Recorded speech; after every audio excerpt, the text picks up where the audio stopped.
Everyone, welcome to my YouTube channel. तो आज मैं आपको माउंटेन एंड ओशियन का 7th एपिसोड एक्सप्लेन करने जा रही हूँ।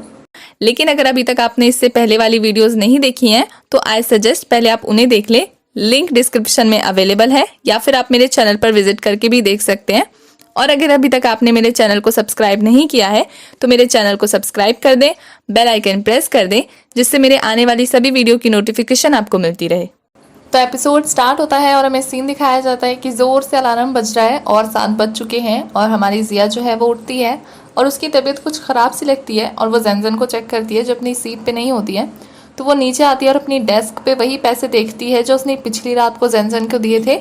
शायद उसने वापस कर दिया और उसने वो पैसे नहीं दिए। और हमें दूसरी साइड जैनजन का सीन दिखाया जाता है जो कैलकुलेशन लगा रही थी कि उसके पास जितने बचे हुए पैसे हैं उतने में से वो कितने दिन खाना खा सकती है और कितने कम खाने से वो गुजारा कर सकती है। तो वो कैंटीन में जो सबसे सस्ता मेन्यू होता है उसको चुनती है और वही खाना खाती है। उसकी क्लासमेट देखकर चौंक जाते हैं कि वो क्या कर रही है, लेकिन वो उन्हें कोई बहाना बनाकर वही कम खाना खाने लगती है।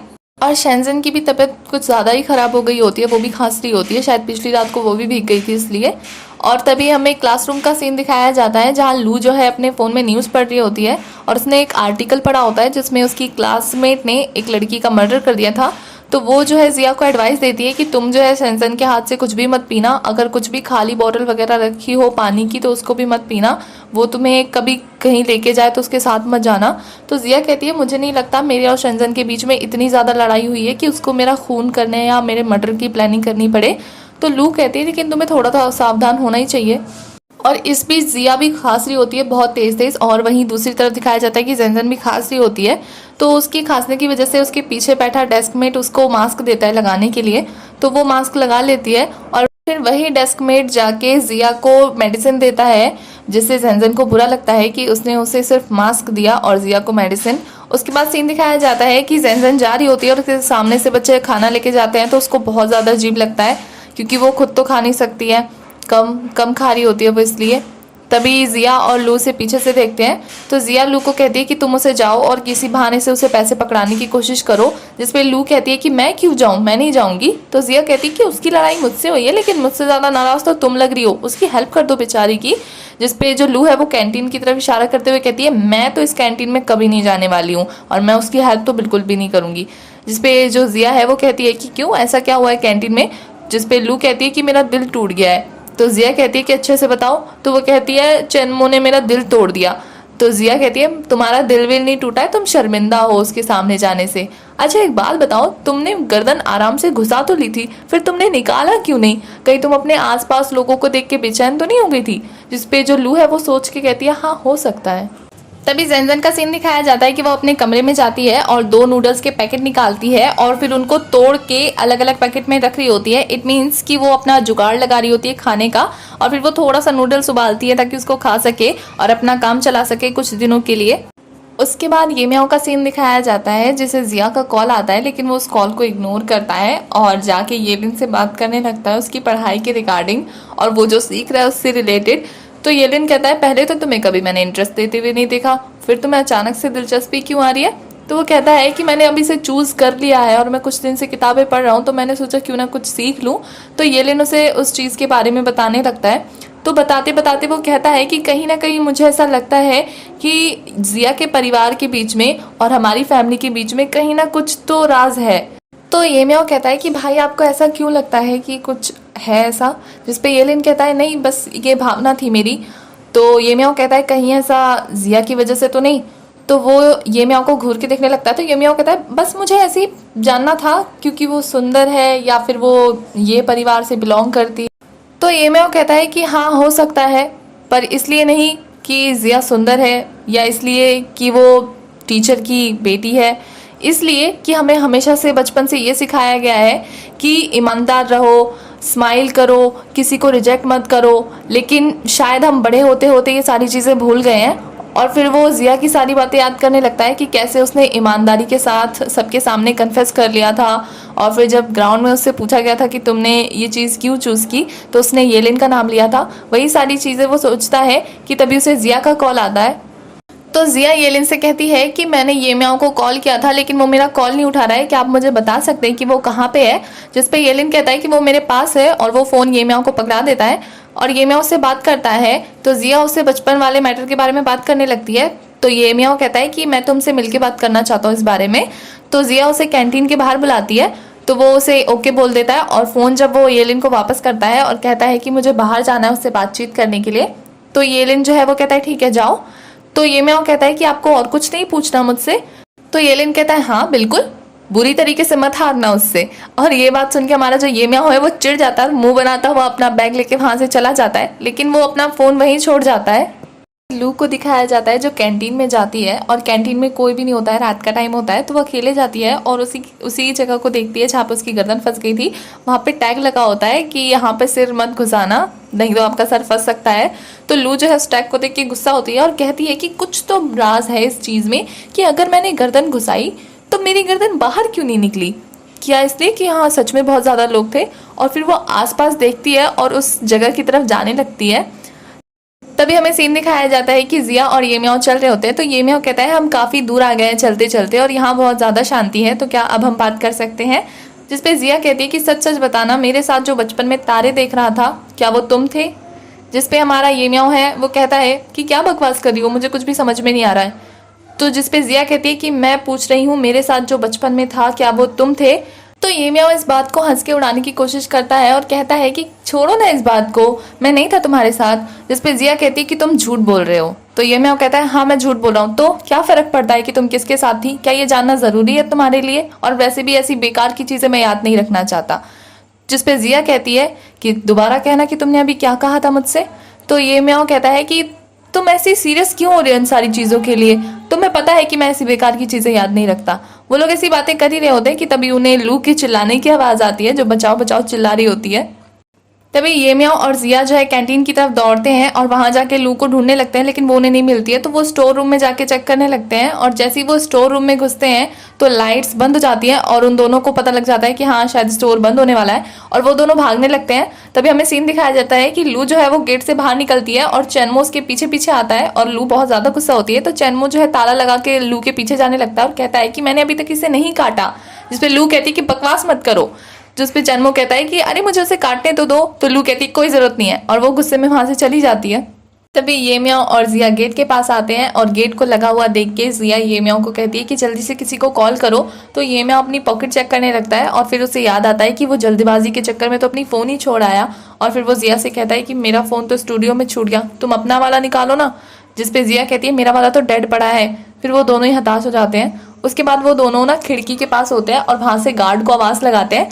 तो गार्ड जो है वो राउंड के लिए आया होता है और उसने कान में ईयरफोन्स लगाए होते हैं। तो वो अपना मस्त नाचते नाचते जा रहा होता है और ये म्याओ चिल्ला चिल्ला के उसे बुलाता है कि इधर देख लो क्या कर रहे हो, सुन तो लो। लेकिन वो इग्नोर मार के जा रहा होता है। तो कहते हैं कितना बेशरम इंसान है, चिल्ला रहा हो उसके कान में कोई फर्क ही नहीं पड़ रहा। और उसकी इस बात को सुन के हमारी जो जिया है वो ठा के मार के हंसने लगती है और उस गार्ड की हरकतों पर जोर जोर से हंसने लगती है। और ये म्याओ उसे देख के कहता है कि तुम्हें यहाँ से निकलने का मन नहीं कर रहा है। तो जिसपे जिया कहती है ओ गॉड ये जगह कितनी डरावनी है, ये म्याओ प्लीज मुझे यहाँ से बाहर निकालो ना, हम क्या करेंगे, हम यहाँ से बाहर नहीं निकल पाए। तो उसकी नौटंकी देख के हमारा ये म्याओ बहुत कोशिश करता है कि वो अपनी हंसी रोक ले और फिर वहां से चला जाता है कि जो करना है करो तुम।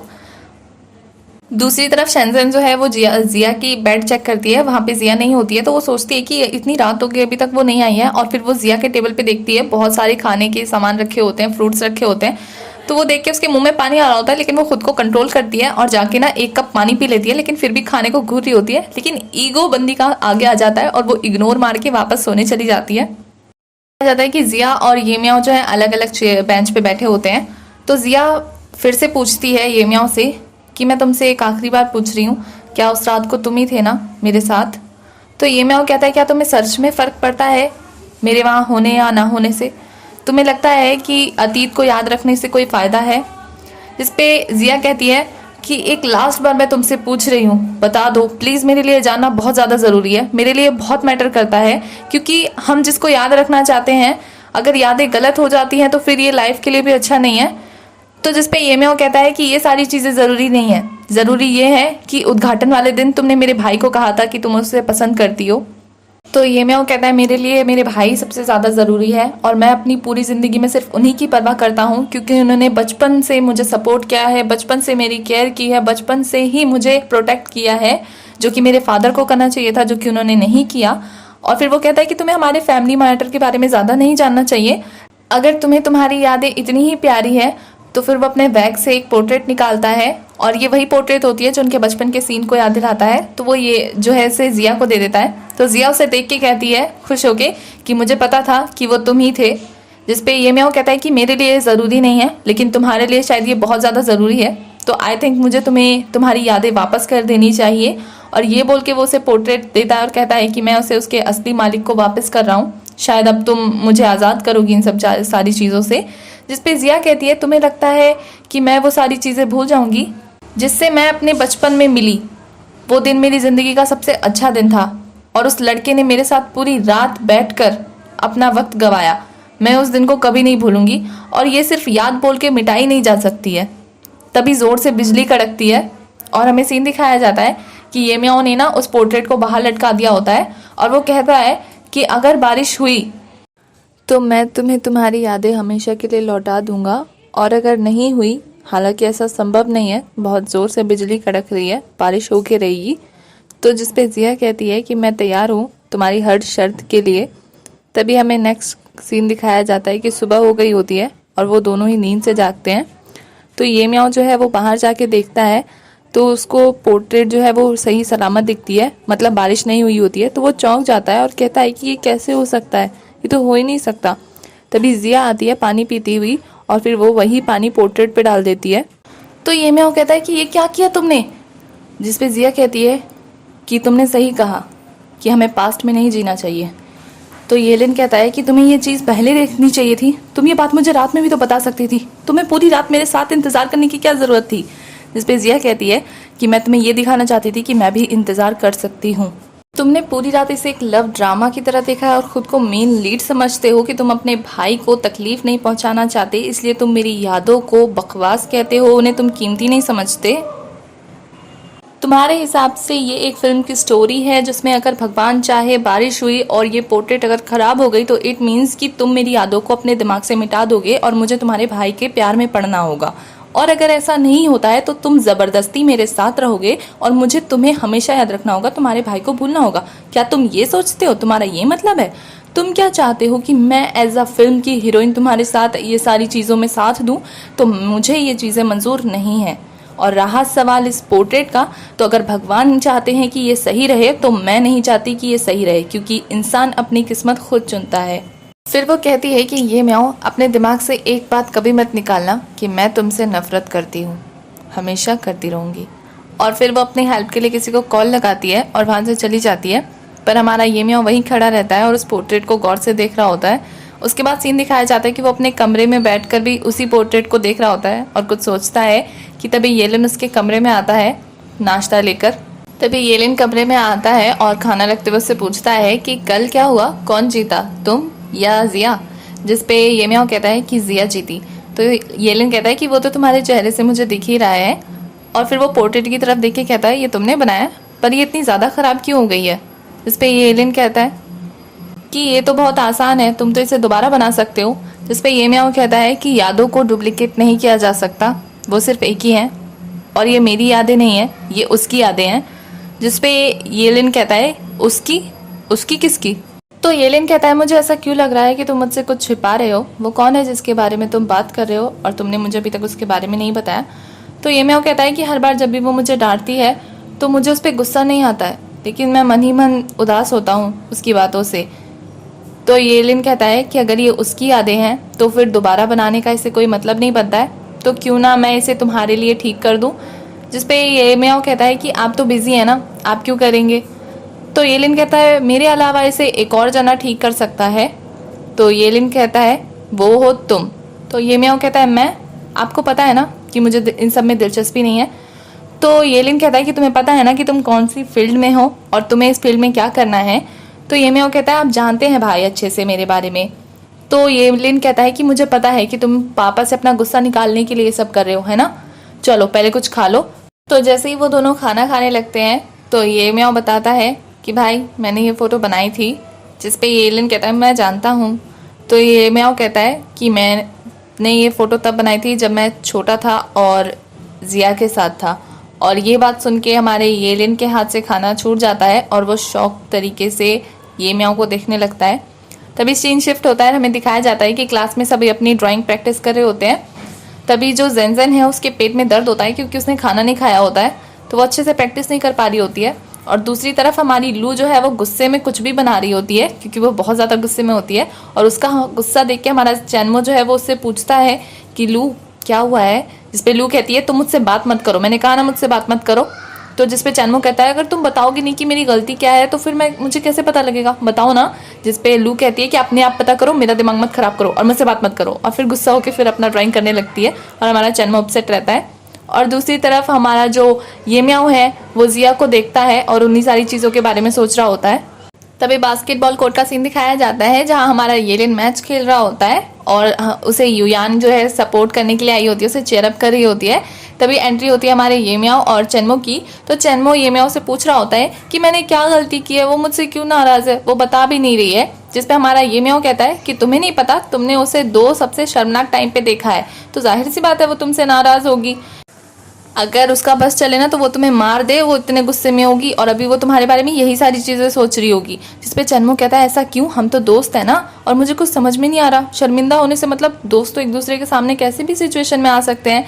जिस पे हमारा ये म्याओ कहता है कि तुम बेवकूफ़ हो, तुम्हें नज़र नहीं आता कि लू जो है वो तुम्हें बाकी सबसे अलग समझती है, तुम्हें कुछ स्पेशल मानती है और वो तुम्हारे सामने शर्मिंदा नहीं हो सकती है। वो तुम्हें कुछ ऐसे समझती है जैसे कि मैं और फिर वो जिया का नाम लेने वाला होता है, लेकिन फिर जिया की यादों में चला जाता है और फिर वो सारे इंसिडेंट याद करने लगता है जो उसके और जिया के साथ हुए थे। तभी येलिन का मैच खत्म हो जाता है तो युयान उसके लिए पानी लेकर आती है, तो वो पानी पी रहा होता है। तभी युयान की नज़र ये म्याओ पे जाती है और वो कहती है ये म्याओ तुम भी यहाँ हो, तो कितना अच्छा रहेगा ना कि तुम दोनों भाई एक राउंड खेलो एक दूसरे के अगेंस्ट। और सभी लोग ये बात सुन के एक्साइटेड हो जाते हैं और सभी जो है उन्हें चेयरअप करने लगते हैं कि खेलो जल्दी से खेलो। और जो हमारा येलिन और ये म्याओ है वो एक दूसरे की तरफ देखने लगते हैं, तो हमारा ये म्याओ स्माइल कर देता है। तभी क्लासरूम का सीन दिखाया जाता है कि वहाँ पे ये बात फैल चुकी होती है क्योंकि वो दोनों इतने ज़्यादा पॉपुलर होते हैं, तो सभी बात कर रहे होते हैं कि दोनों भाई तो हैंडसम है, ऊपर से अगेंस्ट खेलेंगे एक दूसरे के, कितना अच्छा होगा ना, चलो देखते हैं। तभी उनमें से एक लड़की जेनजेन को भी बताती है, तो जेनजेन तो का पहले तो मन नहीं होता है, लेकिन जैसे ही वो सुनती है कि ये म्याओ भी है तो वो भी रेडी हो जाती है। और नेक्स्ट सीन में दिखाया जाता है कि वो भी पहुंच जाती है उन दोनों का मैच खेलने के लिए और वो दोनों जो है प्लेयर आमने सामने होते हैं। और तो येलिन जो है वो तो पक्की टक्कर का लग रहा होता है, लेकिन हमारा ये म्याओ से देख के स्माइल करता है और हमारा एपिसोड यहीं खत्म हो जाता है। तो एपिसोड 7 की एक्सप्लेनेशन होती है खत्म। आगे की कहानी के लिए आपको नेक्स्ट एपिसोड तक वेट करना होगा। तो मुझे आप लोगों से कुछ पूछना है कि इस ड्रामा में अभी तक बहुत सारे फनी सीन्स दिखाए हैं, तो उनमें से आपका फेवरेट कौन सा है? मेरा तो वो बत्तख वाला है क्योंकि मुझे उसमें बहुत ज़्यादा हंसी आई थी और मेरी हंसी रुकी नहीं रही थी। तो आप अपना बताओ कमेंट में। ओके।